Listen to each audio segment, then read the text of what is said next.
So today's topic is nasopharyngeal disease, well, upper respiratory disease. It should include laryngeal as well. Are there any cases or anything that you guys, or disorders that you guys are interested in covering?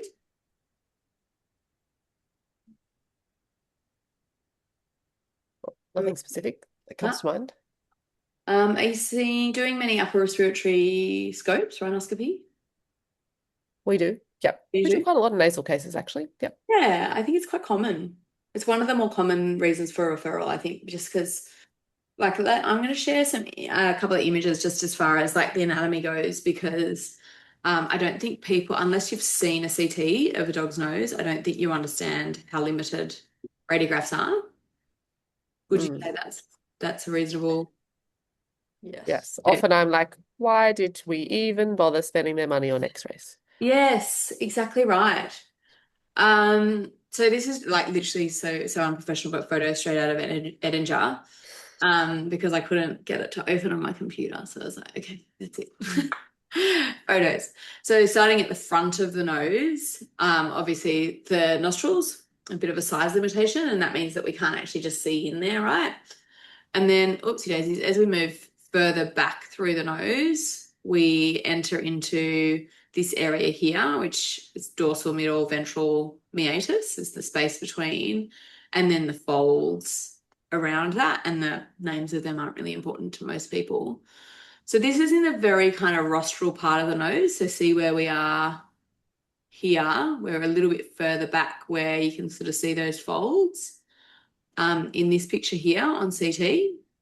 So I really like this because you can kind of say, okay, well, this is the rhinoscopic view and this is the CT view of where we're up to. And then you can see as soon as you get to this part here, there's like no way through. All of these turbinates are these really fine bony structures covered in mucosa. And whoopsie daisies, when you're doing rhinoscopy, you kind of get to this part and just go, oh, that's a bit of a maze. And you've got to kind of push through, but you want to know what you're looking for once you get to this part. So if you're doing a kind of rhinoscopy in general practice, I guess what else are you doing? I would want to have something localizing the pathology to the front of the nose before I went in without like CT guidance, to know exactly how deep and dorsal, medial, ventral, whatever, where I want to take my kind of biopsy from or sample. Because when you're looking here, you get up to this point and you want to push through because most of the time we're working off the CT and we know that there's something dorsal to that or like caudal to that that we really want to have a look at. But you're going to cause bleeding as soon as you get up to this point, which makes it really hard to visualize. And any of these folds, if you don't know the anatomy, like the back of your hands, they look like tumors. And we so often have patients referred for a nasal tumor that somebody's seen using an in-house scope that was actually a normal turbinate or normal fold within the nasal cavity. I also think the opposite is true sometimes. You know there's a tumor there, but you can't see Yes, it because you you're can't like, see it. everything looks the same. Exactly. And I can't tell you how many things I've missed in noses, even with CT. Like they're Mm. just so busy. Like I once had a dog that came in, ran into a bamboo forest, came out sneezing with epistaxis. So it's Okay. like clearly nasal foreign body, right? Um, and we did a CT and I was looking and looking and looking, and I've like looked at quite a few CTs. I'm not a radiologist, but I do a lot of nasal workups. And I was like, I can see inflammation, I can see blood, but I can't see like an actual foreign body in here. Mhm. And then the radiologist had a look on the spot and she's like, I can't see anything, like that's, we're expecting a foreign body, that's weird. And we ended up just going, okay, let's wake the dog up rather than go in blind biopsying and making a mess in there. Mm. Whilst we go through the CT with a fine tooth comb. Literally spent like an hour. And on one reconstruction, we got the angle exactly right. And there was a 7 centimeter long stick in this dog's head. But it was the finest little twig you can imagine. So you couldn't, and wood density on a radiograph, on a Yeah. CT. It really didn't stand out. It was really similar echogenicity, you know what I mean, density to the turbinates and stuff. And you couldn't, Mhm. with the amount of inflammation that was in there, you couldn't see it. So it was only on this one construction, the radiologist like, I cannot believe that we missed this. And it literally like put the forceps in, guided, like knew which turbinate to go in blind without a scope.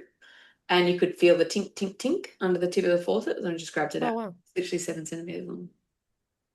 It's exactly Amazing. the length of the dog's nose, I would say. But it just shows how easily you can miss something that you think should jump out at you.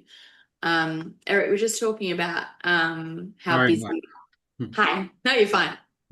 Um, how hard noses are to assess, and then therefore the limitations of like radiographs and a rhinoscopy without CT guidance. Uh, Okay. so looking at up to sort of this level on the CT is what we're seeing here, and that sort of density of nasal turbinates there. And then the next picky shows us a little bit further back where we get this little bit more space here. So as we move past this really dense part here of turbinates, we move into this space where we can actually see the nasopharynx, a little bit of space in that ventral part of the nasal cavity. And we can see hard palate here, nasopharynx here, where it's not separated by the septum, and nasopharyngeal meatus here, where there's still that septum. So this area in long-nosed dogs with the noses that are big enough for us to pass scopes, we can pass the scope into from either rostrally or retropharyngeally. And because the limitations of passing a scope through that really, really busy, dense area here to get to the nasopharynx means you're using a tiny, tiny scope, which means your biopsy channel is tiny, tiny. Often this is a much better way to actually bend the scope up over the soft palate and pass bigger biopsy forceps into this area to get We have samples. we have this problem where the only scopes we have that do a U-turn tight enough, Mm, we can't get the biopsy forceps through them when they're doing that tight U-turn. And so there's a particular size of animal that is mm. exceptionally difficult. Very annoying. Yeah. Yeah, So what we often do is pass the biopsy forceps before we retroflex, yeah. We do that too which all the time. means, yeah, so you take your biopsy and you have to take the whole gear out every time you get a biopsy rather than pulling it out through the scope. Well, once you've done one, it bleeds anyway. So That's right, exactly. sometimes you're like, the first one has to be a good one because then we can't see anything. Yeah, exactly right. But it's actually a really common area where we do see tumors, probably because most of the time, by the time we're seeing clinical signs, the tumor's big enough to occupy a fair bit of space, and that's kind of the path of least resistance to come out that way. Um, I'll just show the anatomy of, so it's really nice looking at dogs with normal, normocephalic head shapes. But if we compare the nasal cavity in this dog compared with a pug, you can see how reduced in size the nasal cavity is. There's no frontal sinus at all in a lot of brachycephalic dogs. And this area, the sort of nasopharynx is so reduced that this whole kind of normally separated by the hard palate, sorry, not the hard palate, separated by this bone, which I can't remember the name of. Simone, you look like you might have, nah, can't remember. What's the voma? Voma, Is maybe? that, I think that's the dorsal bone. I Oh, don't know. the middle. Is that the middle? Yeah, you're probably right. Um, yeah, so you can see that the nasal cavity here is just slurred in with the nasopharynx. Like there's just not really enough space in there for anything. So if there's any space occupying pathology here, it's going to be obstructive really quickly just because there's no extra space. Okay, so let's talk about how we localize disease that arises in the upper respiratory tract. So what sort of clinical signs might these patients present with? Sneezing, nasal discharge, Yeah. reverse sneezing. Excellent. Let's talk about one at a time. So say you had a patient that only presented with discharge, no sneezing. How would you, how can you, does that help you with localization? Helps to decide which side it's on if it's only unilateral. Hmm. Excellent. But it doesn't really help you determine what level the pathology is, does it? Like whether it's sinus, sinonasal, res Mm. even respiratory. So I had a dog with terrible pneumonia who was walking around without coughing. And it came in for a nasal workup. And I did a nasal CT and was like, that's weird. There's just Mm. not in here. And we eventually did the lungs. And yeah, there was no clinical signs of pneumonia other than nasal discharge, but I had terrible pneumonia. Wow. Hmm, unusual. So yeah, sometimes you can just have nasal discharge and these refluxy dogs as well. Sometimes it's actually gastrointestinal disease with nasal discharge because they've had gastric acid in their nose. Um, what about sneezing? Does that help you to localize? I mean, if there's sneezing, I'm usually like, well, it's in the nose. There is something Yeah, somewhere in the nose. yeah. And what about reverse sneezing? So like nasopharynx. Yeah, Yeah. good. Exactly. So you can kind of localize a little bit. If they've got both, then it's typically a process that's either diffuse or occupying space in both. I'm pointing at the pictures that you guys now can't see. Um, um, yeah, space occupying lesion in both nasopharynx and nasal cavity. Um, what about a stertor? Well, just anywhere in front of the larynx. Hmm. Pretty much. Yeah. So we have all met dogs who have a stertor as part of their normal breathing. Um, and they're not always the ones that you would like. Sometimes you've got a beagle with a nice long nose and they're like snoring their head off. What other clinical signs might they present with? Are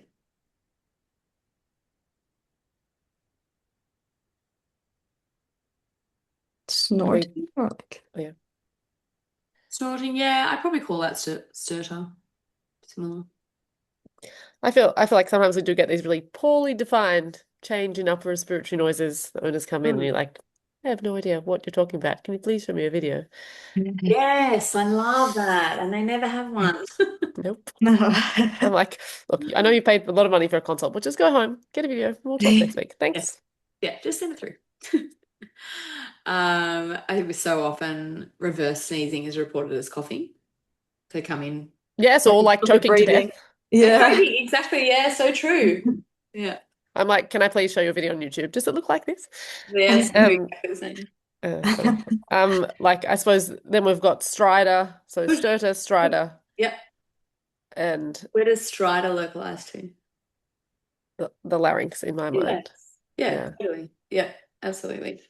How common is it to just have a pure stridor as a presenting sign with nothing else going on? Have you ever seen it? Mm, I reckon maybe one laryngeal paralysis dog that seemed like very subtle, didn't have any kind of coughing or anything, but I think it's pretty rare. Yeah, agree. Like usually there's something else. So they'll Yeah. have like a change in bark, which is another clinical sign localizing to Yeah. the larynx. Often cough, particularly the history here is so important of like timing, like when does this happen?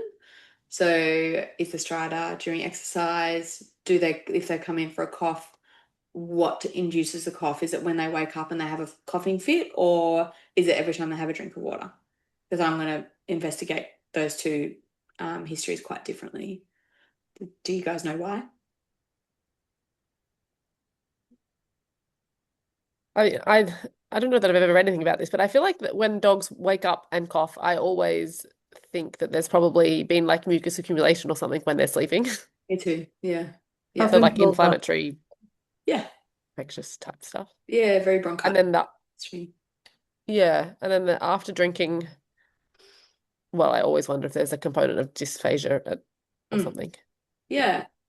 And where are the cough receptors? Mostly in the large airways. Ooh, yes. So there's kind of three regions where there's cough receptors.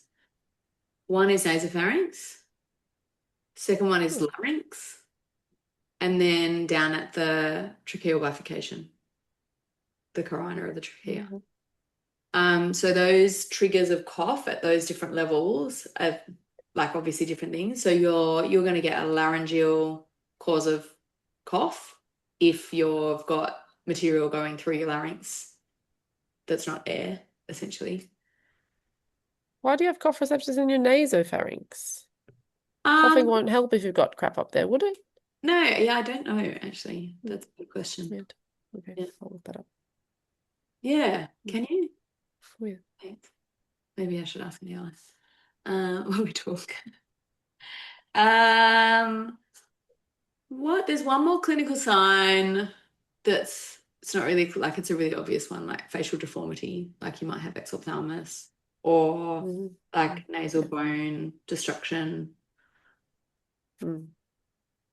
Um, in the dog, if you've got nasal signs or upper respiratory signs and facial deformity, what's your leading differential? Aspergillus. Cancer. Cancer. Yeah. Oh, Cancer. I think Aspergillus rarely causes facial deformity. You do get that discoloration under the yeah. nostril. Yeah.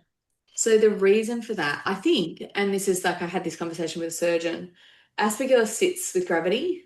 So Mm. the osteolytic is so profoundly osteolytic, so it is very deforming, but all of that deformation Goes in.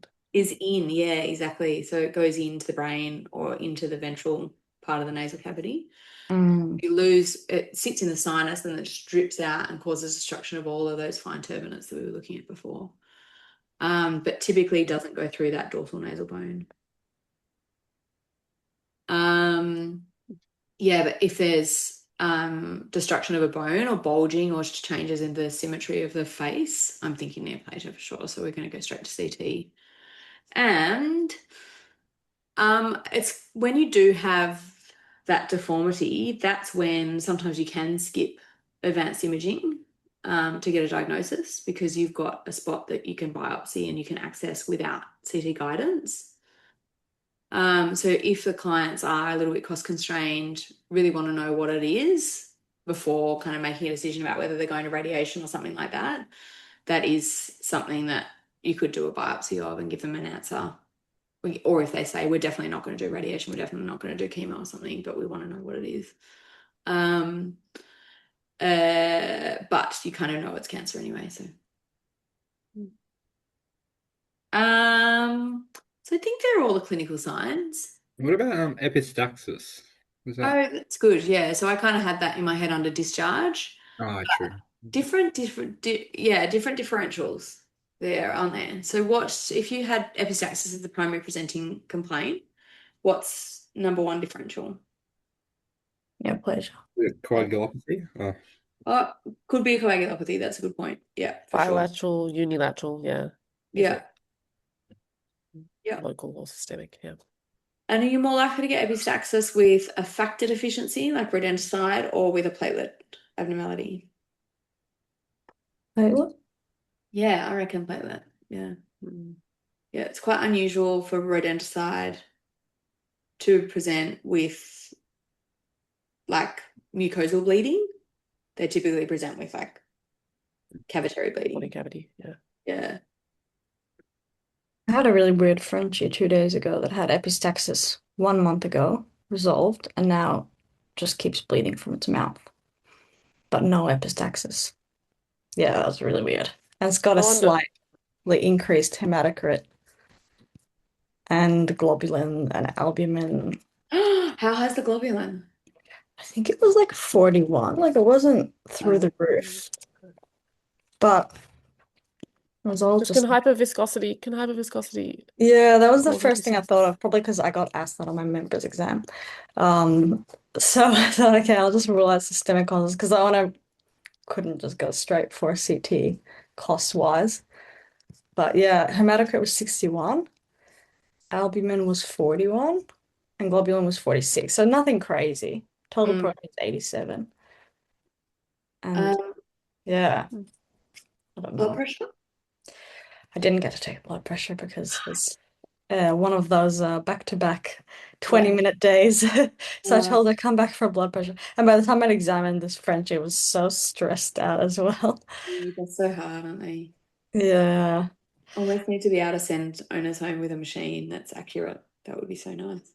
Yes, I know. That would be great, especially for a dog like that. Mm. Yeah. Maya, that's going to be an interesting case, whatever that is. Yeah, I know. Yeah. I'm very curious Yeah. what's gonna happen. So I had a dog who sneezed out a leech. Ew. Yeah, ew. So it had epistaxis and sneezed out a leech, and the owner was like, "Well, obviously that's just a leech." And then it had just intermittent epistaxis for 3 weeks afterwards. So it came in with this history of like there's more leeches in its nose, essentially, is what the owners had in their I head. don't know that leeches hang on for that long, do they? I That'd be don't very think they impressive. do, no. But then I did actually do a little bit of a literature review, and there's quite a few reports of like clusters of leeches, like I don't know, they have their babies in there or something like that. Oh, Lord. Oh Lord, yeah. Anyway, so I CT'd this dog with a like kind of like, okay, well, I need to know what to do if there's a cluster of leeches in this dog's frontal sinus or something. I saw it in the Salt room or a as well. flame? Isn't that salt or a flame? You know Just what? put So a then flame I on the scope. a literature review of how you get rid of intranasal leeches because that's a Oh, thing in wow. humans. Yeah, cocaine. That was the number one recommended treatment. Just to snort it. Well, cocaine was a medicinal, like when these papers were written, was used Yeah. medicinally, but it's the number one way that you get leeches out of noses, according to the available literature on leeches in noses. They still use cocaine as eye drops for some diagnostic Yeah, purposes that I've forgotten. So I wonder if you could source that leeches. and put it down the nose. Or saline. Oh yeah. It's Just much more accessible. lots and lots of flushing until Yeah, the leeches come out. exactly right. Honestly, I really don't like bugs. That would be like my worst clinical nightmare. It's like when I worked in GP, I was like, if anyone brings me a spider ever, I'm leaving. Yeah, I was a bit retchy actually doing that one. Ended up being a tumor, of course. Oh no. And that's probably wasn't a leech that the dog sneezed out. It was probably just a blood clot or something. There's always the pre-diagnosed ones that you have to be careful of not Yeah, falling into the trap. yeah, exactly. You're exactly right. So yeah, epistaxis is an interesting one because it could be systemic disease or hypertension, hyperviscosity, platelet disorder, coagulopathy of other kind, vasculitis sometimes. Sometimes there's like anomalous, like almost like a varicose vein in the nose that can just rupture and bleed intermittently in certain How would you dogs. find that?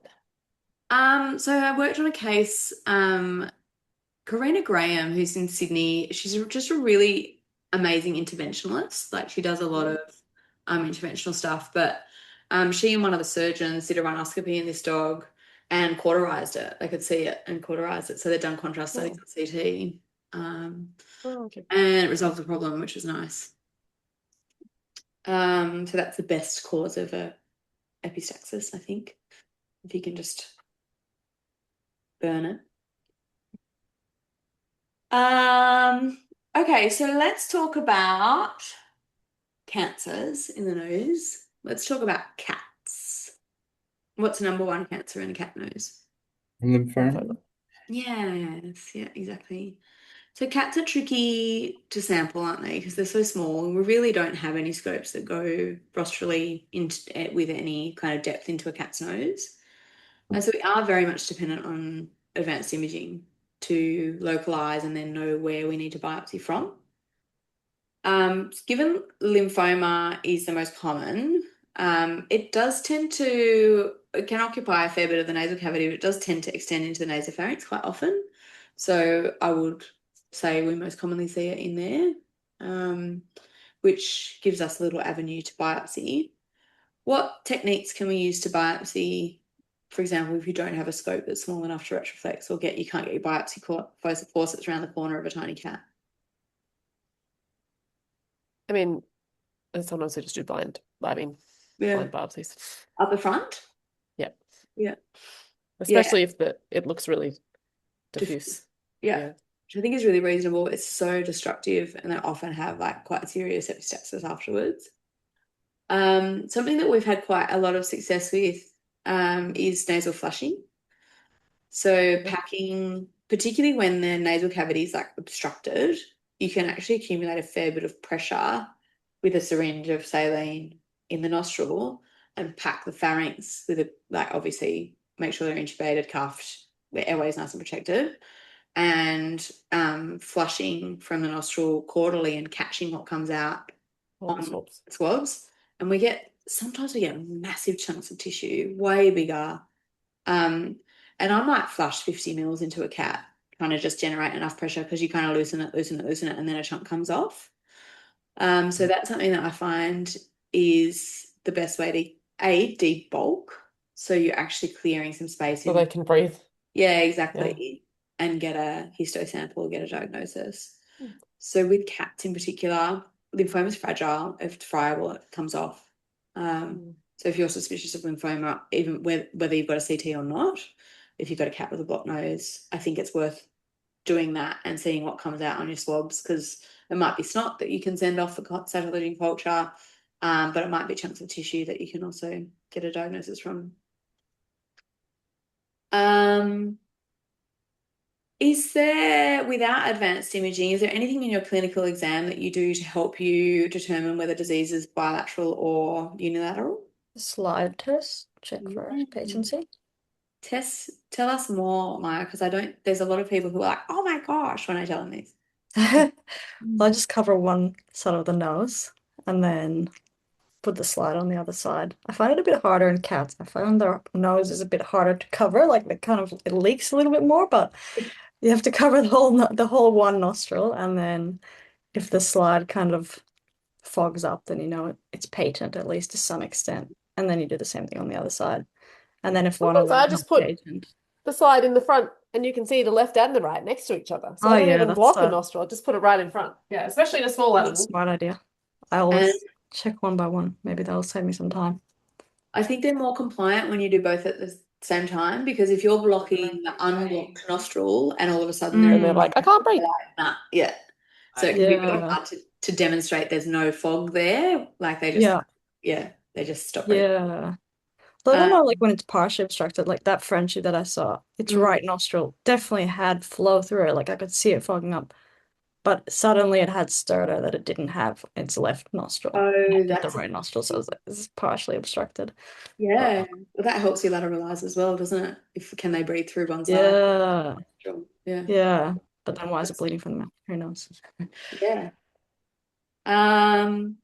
Okay, so cats, most common tumor is lymphoma. What other tumors do we get in the nasal cavity in cats? No, Carcinoma? I've diagnosed a carcinoma. Yeah, it's more rare, much more rare. Whereas that's the most common we see in dogs. It's carcinoma. Squamous cell as well, potentially. Typically not as space occupying. And typically tonsillar, more like pharyngeal rather than nasopharyngeal.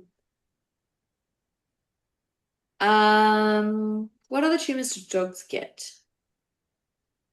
Lymphoma uncommonly. Yeah.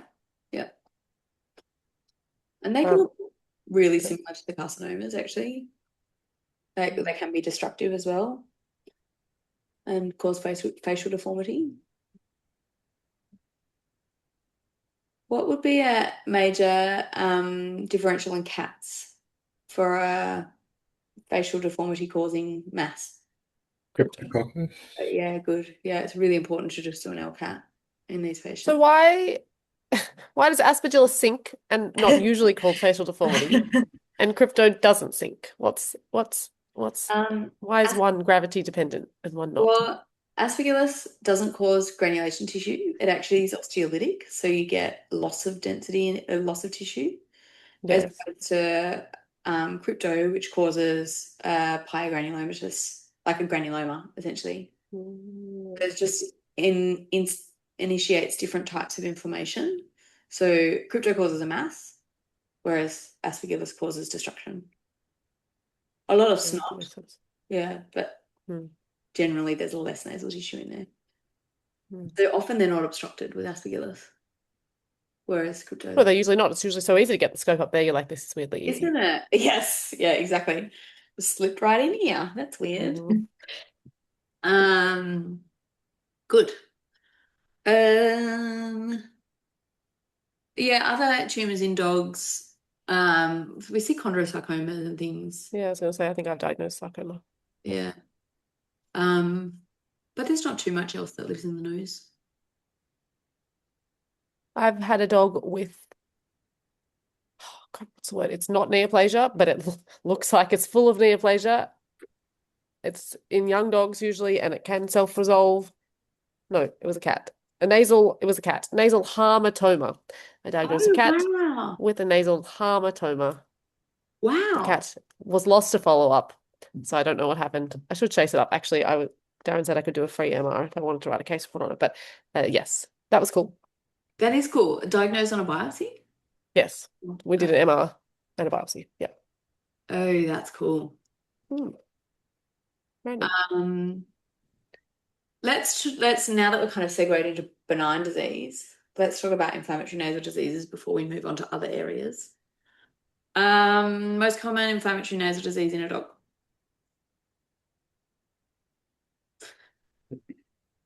Just the lymphoplasmacytic. Yeah, rhinitis. Yeah, Chronic rhinitis. yeah. It's kind of the inflammatory nasal disease, isn't it? The other one, and chronic rhinitis, let's talk about etiology of chronic rhinitis. What's most common? In dogs. Mm.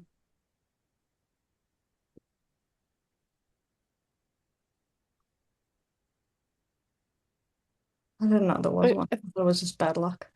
I mean, I think in dogs, in dogs we think it's more like immune mediated. I don't think we know of an infectious trigger. Really, in dogs, do we? Not infectious specifically, but oronasal deformities. So, like when they've got a fistula, is one of the more common causes of inflammatory changes and nasal signs. So, Edinger actually says that if you've got a dog, canine patient with nasal discharge, 30% neoplasia, 30% oronasal defect. 30%. I had the same, like, what?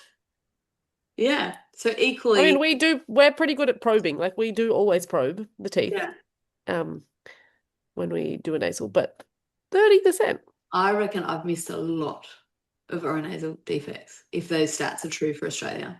Would And you see that better at on advanced imaging? profiling? Well, I would have thought you should, Surely. but maybe not. So how do you find it then? If you don't probe it and you don't see it on advanced imaging. Yeah, I don't know. I guess if it's a big hole, you'd see it on advanced imaging. But yeah. But yeah, apparently both are equally common. And I had the best case. I had a dog who had this terrible like dental infection. I was like, we just need to CT and nasal discharge. I was like, you just need to CT, but like I'm probably gonna just say take the tooth out and we'll see if the signs resolve kind of thing. So I gave the clients the option and they elected to CT. And it was a pug and it had a rock in its nostril. Um, and I still don't know how it got there because this dog's eyes were so much further out than its nose. So I don't know how it sniffed anything close enough to get a rock inside its nose without scratching its eyeballs. It was such a strange case. So the teeth they just led you in the wrong direction. Yeah, totally. Yeah. Hmm. It was a rock in its Well, nostril. bugs can't really feel their eyes anyway. Maybe it did scratch its eyeballs and no one noticed. Yeah, that's exactly right. Just didn't even blink. And I had another cool case.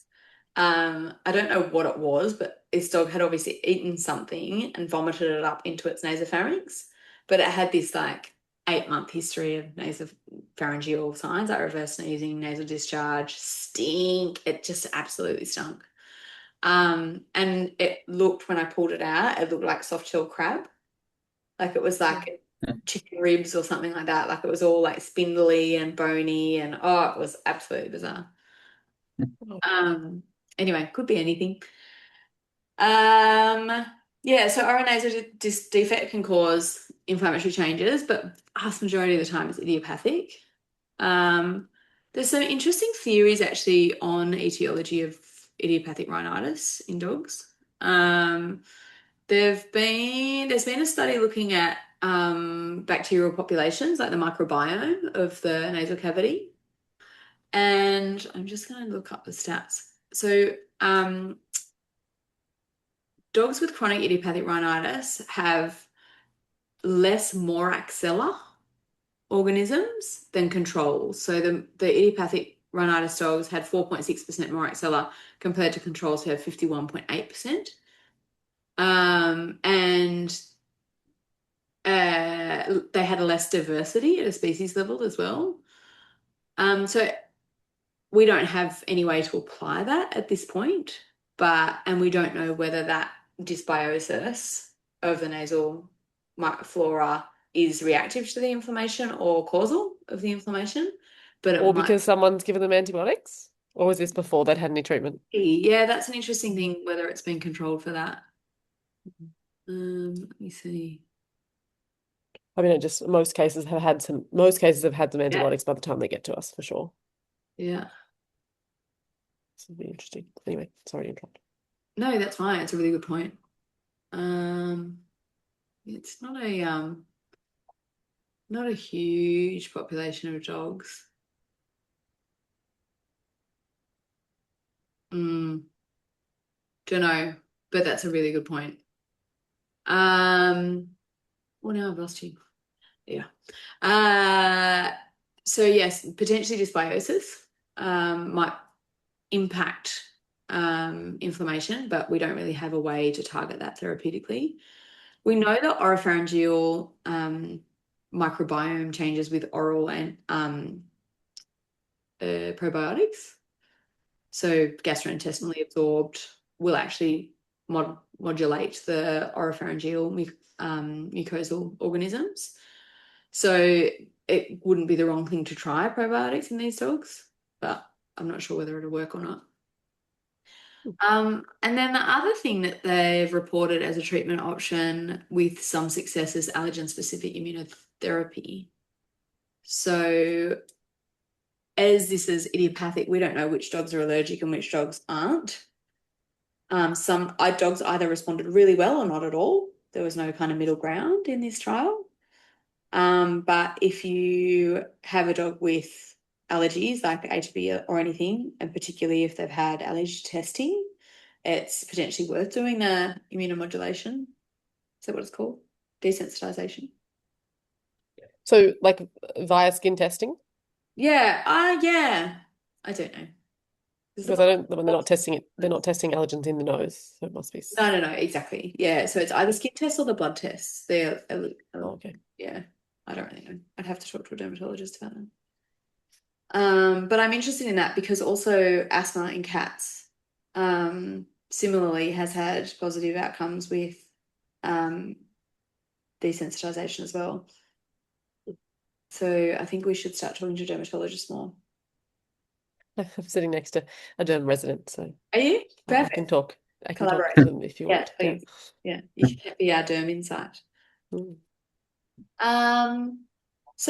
if we are suspicious of idiopathic rhinitis, we've got, for example, a CT scan where a dog's got bilateral diffuse inflammation, swelling of the mucosa, mild contrast enhancement, but no focal lesions, no osteolytic destruction. How are we going to diagnose it?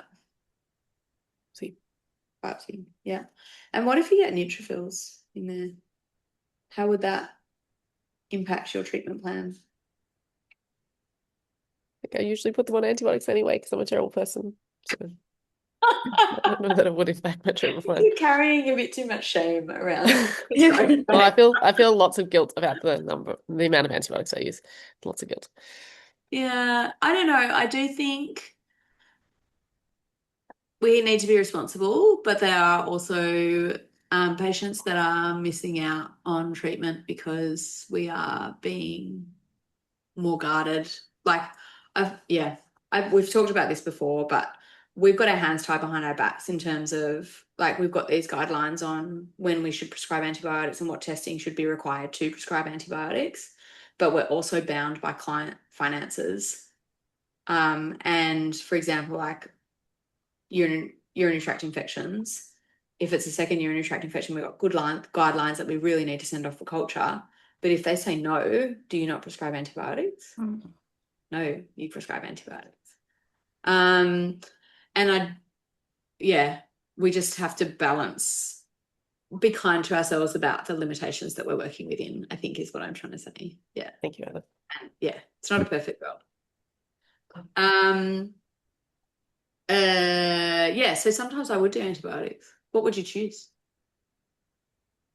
Depends a bit what they've already had and Yeah. how and if they've responded to it / how they've responded to it. But Yeah. if they hadn't had anything, I probably would choose doxycycline. Yeah. Same. Yeah. And why doxycycline? Good question. Gets to that area better, secreted in that area. Yeah, it's good. Yeah, so good penetration into because these are air-filled cavities, right? There's a lot of antibiotics that just aren't going to get anywhere near it.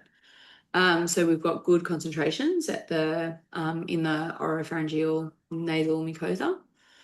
Clav would not be the wrong option, or amoxicillin either, but also the organisms that commonly cause inflammation within the respiratory tract are mycoplasma or other organisms which are sensitive to doxycycline. So it's a good choice. If you were suspicious of like, if there were like rods or something like that in there, then I would maybe choose something different. But if there's no kind of obvious population of bacteria that are dominant there, if it's just neutrophils, I just go doxycycline. Are people culturing? Are people culturing snot? No. Does anyone know if we can do fish on histo in Australia? I think it had to go to the US. I've done it on a colon biopsy. I think it had to go to the US. Yeah. I've just got a patient that I really want fish on. But that would be potentially an option rather than culturing, because I just think the sensitivity of a culture and the chances that culture, given the population of bugs we know in the nasal cavity, is not necessarily a population that are going to grow well in a lab. What we grow from a mucosal biopsy is not going to be the cause of the pathology. Yeah, I mean, I never do it. I'm just wondering. Yeah. I wouldn't bother. But where I think fish is indicated is, say you've got a neutrophilic infiltrate of them, and it's probably most of the dogs have chronic signs, so we're going to have lymphoplasmacytic infiltrates just due to chronicity of the inflammation. But if we've got this active neutrophilic component to the inflammation, fish can sometimes help because they're going to see bacteria on the surface of these samples. They're mucosal samples, there's bacteria in there, there's normal flora. But fish can highlight whether there's bacteria in the neutrophils or whether the neutrophils tend to be clustering around specific bacteria. So they can sort of see the clusters of neutrophils around specific bacteria, and that indicates that those bacteria are chemotaxic, so they're attracting the neutrophils, and therefore they're stimulating the inflammatory pathway. So if they're chemotaxic, whatever that word is, you know what I mean? If they're calling the neutrophils, then they're probably pathologic bacteria or pathologic for that patient in this situation. And Sorry, what is fish? I don't know. I'm not familiar with fish. You go, Simone. Fluorescent in situ hybridization, but Okay. it's an extra test which they do on histopathology samples where they're looking for bacteria in as Anna said, in certain cells. So I think the classic is they use it to look for the colitis in boxes, like they're looking for that pathogenic E. coli. Yes, it's not actually specific for it. Like you can't it's not like a PCR. You can't say, is this mycoplasma, blah. So it's not going to speciate the bacteria for you. Essentially just like binds to a component of bacteria to show that there's a bacteria associated with that neutrophil or in that neutrophil that might not have otherwise shown up.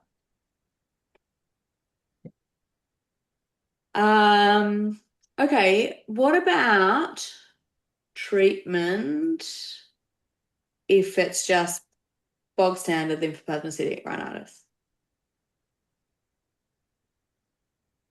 Has anyone got a magic bullet? But I really want one.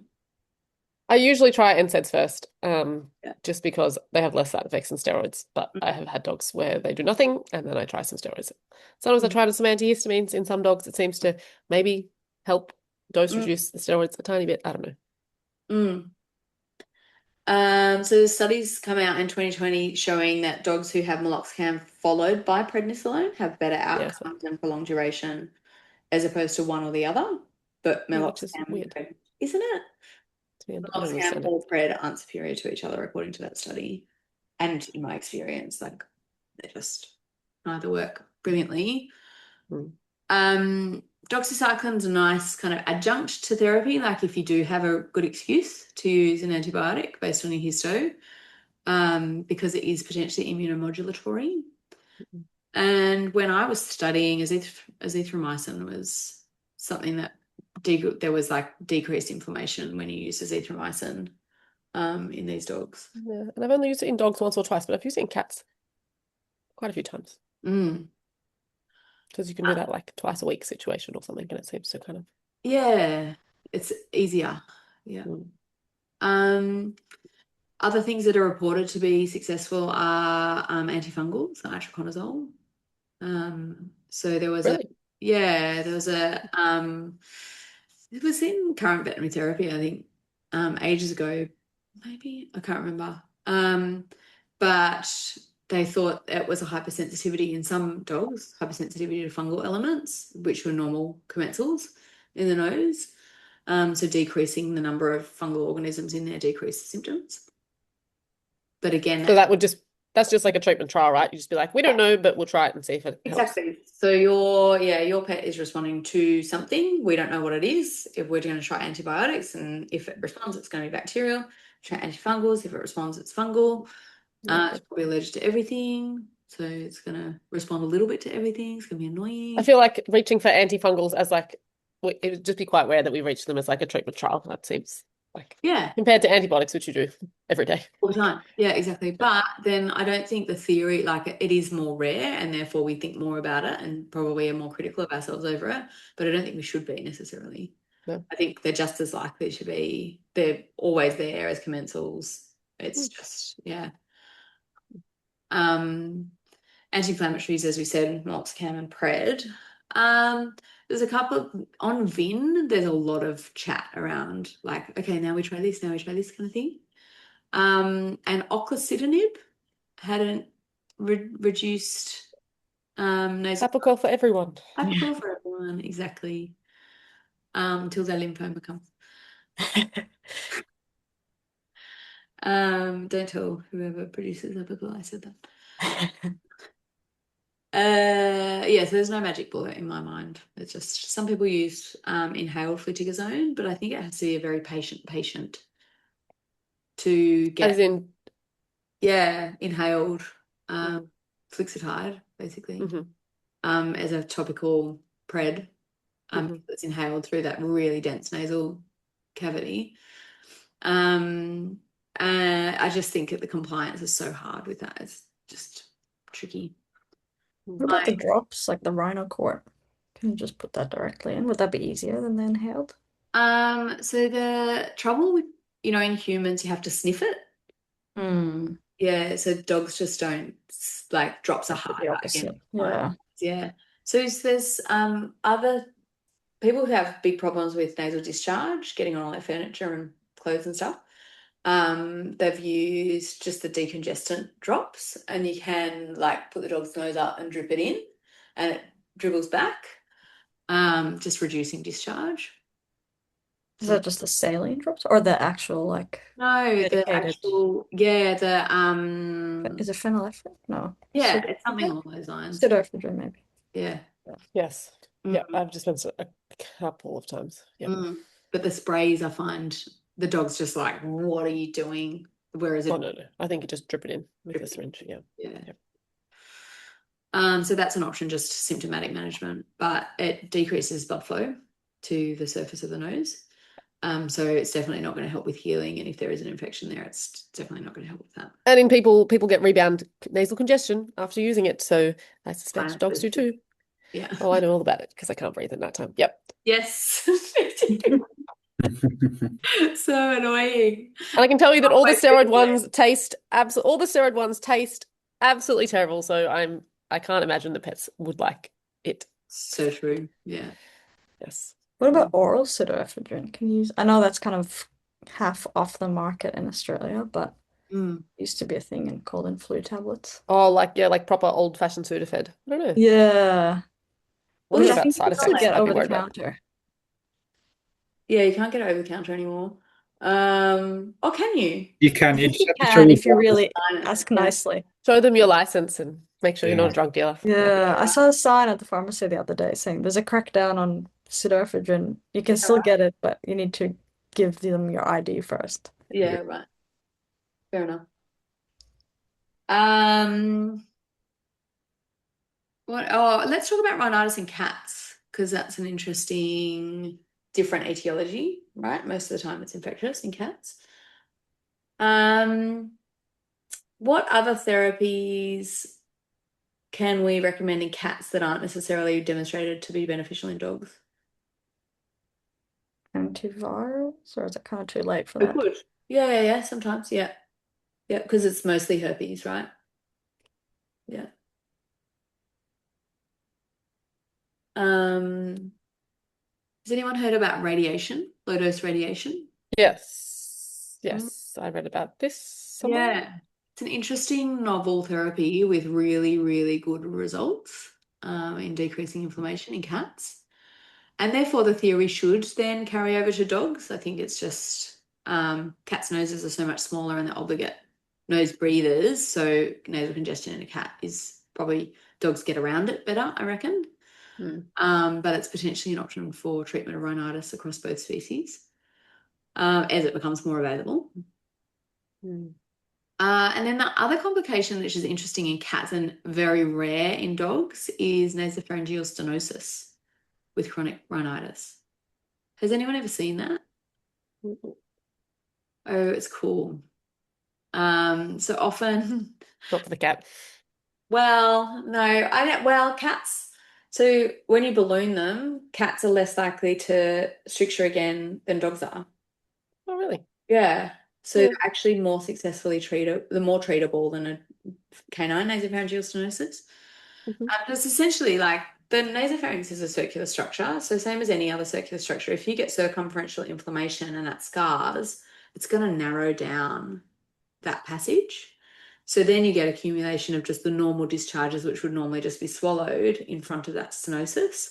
And then you get dysbiosis and inflammation secondary to that. So often these are patients that have had chronic rhinitis, and then all of a sudden the symptoms get really bad and they can't breathe anymore. It's really only diagnosable by CT, and you need thin slices because the stenosis might be less than a millimeter. Like the membrane might be actually less than a millimeter in thickness. So I think it's fairly easy to miss on CT. But you can balloon them open. They often need repeat balloons. It's a bad disease. It's better in cats than dogs, but it's still bad. Yeah, and you can kind of blow them open if you have the right interventionalist helping you. But yeah, you can imagine it's tricky. Not a lot of space to work in there. You pass the balloon catheter around the bend. No, actually, pass a balloon catheter rostrally. So you do a wire, over the wire. So pass a wire in the nose. I can't remember which way we go. And then we grabbed it with the retroflexed rhinoscope and pulled it out the mouth. So we then passed the balloon over the soft palate through the stricture. But if you don't have it, because the stricture is really tiny. So if you don't have the wire in, the chances of the balloon going in the right spot are pretty slim. So you've got to put the wire through first and then, yeah, feed it in. But you've got a short balloon as Well, well. yeah, there's not much space in Yeah, there, right? exactly. Yeah. Whereas the balloons we use for esophaguses and stuff are usually too I was long. gonna say I might have to look in the cupboard. I don't know what we have, but I haven't seen anything that tiny. Yeah, okay. Yeah, interesting. There's good guidelines for all of that stuff through the group at AMC that are doing all that kind of interventional stuff. They've got a fair few papers on the outcomes of nasopharyngeal stenosis. All right, we didn't get to laryngeal paralysis, but that's sort of surgeon's disease, so it doesn't matter. Anything else you wanted to cover in the 1 minute we've got left? All right, we might wrap up. Thank you. That was fun. Oh, and that's it. Merry Christmas. Merry Merry Christmas. Christmas. Yes. So from next year, we'll be doing these on Mondays. So hopefully that's not too inconvenient for anybody. Yeah, any feedback, any topics you want to cover or anything, let us know, but we'll just keep working through Ed and Jar and very happy to make it more case-based or whatever you want, basically. Perfect. I'll be Awesome. more prepared for so them on much. Mondays, so I'm looking forward to Mondays. Yay, that's great. I'm Yeah. excited. Excellent. All right. Thanks, everyone. Merry Bye. Christmas. Happy New Merry Year. Christmas. See ya. Happy Good New Year. holidays. Bye. Merry Christmas. Bye.